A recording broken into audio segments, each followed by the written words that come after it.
Hi friends, எப்படி இருக்கீங்க? நல்லா இருக்கீங்களா? நான் தான் உங்கள் தியாகு பேசுகிறேன். ஃப்ரெண்ட்ஸ், இப்போது சென்னையில் நம்ம டாடா மோட்டார்ஸ் டீலரில் ஒர்க் பண்ணிகிட்ருக்கேன். யாருக்காவது புது வண்டி வேணும்னா என்னோடய நம்பருக்கு கால் பண்ணுங்கள். ஃப்ரெண்ட்ஸ், அது மட்டும் இல்லை, இந்த வீடியோ வந்து எதுக்காகன்னு பார்த்தீங்கன்னா, வண்டி ரேட் இன்க்ரீஸ் ஆகிடுச்சா?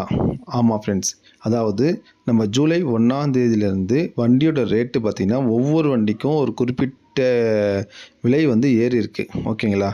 அதனால் எல்லா வண்டிக்கும் பார்த்திங்கன்னா ஏறி இருக்குது. அதனால் போன மாதம் எங்கிட்ட ஸ்டாக் என்னென்ன வண்டி ஸ்டாக் இருக்கோ அந்த வண்டியை ஜூலை 15 வரைக்கும் புக் பண்ணி வண்டி எடுக்கிறவங்களுக்கு வந்து பார்த்திங்கன்னா பழைய ரேட், அதாவது போன மாதம் ரேட் இருக்கும்ல, அந்த ரேட்டில் உங்களுக்கு புது வண்டி தரும். ஓகேங்களா?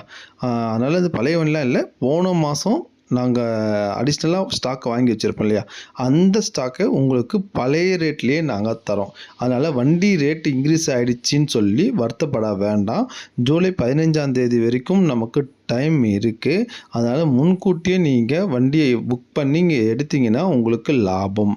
அது மட்டும் இல்லை ஃப்ரெண்ட்ஸ், இது வந்து எல்லா வண்டிக்கும் பொருந்துமான்னா கண்டிப்பாக பொருந்தாது. அதாவது நாங்கள் போன மாதம் அதிகமாக கொஞ்சம் ஸ்டாக் வாங்கி வச்சுருப்போம் இல்லையா, அந்த வண்டி, அதாவது நாங்கள் பழைய ரேட்டில் வாங்கின வண்டி, ஓகேங்களா, அந்த ரேட்டில் வந்து பார்த்திங்கன்னா போன மாதம் அந்த வண்டியை மட்டும்தான் உங்களுக்கு எங்களால் புது ரேட் ஏறாமல் பழைய ரேட்லேயே நாங்கள் தர முடியும்.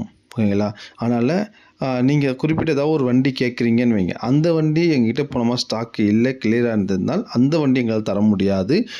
வேணும்னா அது புது ரேட்டுக்கு வாங்கி தான் தர முடியும். அதனால் நாங்கள் பழைய ரேட்டுக்கு தர முடியாது. அதனால் யாருக்காவது புது வண்டி வாங்கணும்னு நினைக்கிறவங்க, ஐயோ வண்டி ரேட் இன்க்ரீஸ் ஆகிடுச்சு அப்படின்னு ஃபீல் பண்ணுறவங்க எங்ககிட்ட கால் பண்ணி இங்கே ஸ்டாக் அவைலபிளாக இருக்கான்னு கேட்டு தாராளமாக நீங்கள் ஜூலை 15 புக் பண்ணி புது வண்டியை நீங்கள் எடுத்துக்கலாம். அதாவது பழைய விலையில் நீங்கள் எடுத்துக்கலாம். முடிஞ்ச அளவுக்கு இந்த வீடியோ வாங்குகிற உங்கள் ஃப்ரெண்ட்ஸ் கிட்ட இந்த வீடியோ ஷேர் பண்ணுங்கள். உங்களுக்கு உதவியாக இல்லைனாலும் அவங்களுக்கு உதவியாக இருக்கும். ஓகேங்களா? அதனால் இந்த வீடியோ வந்து கொஞ்சம் லைக் பண்ணுங்கள், ஷேர் பண்ணுங்கள்.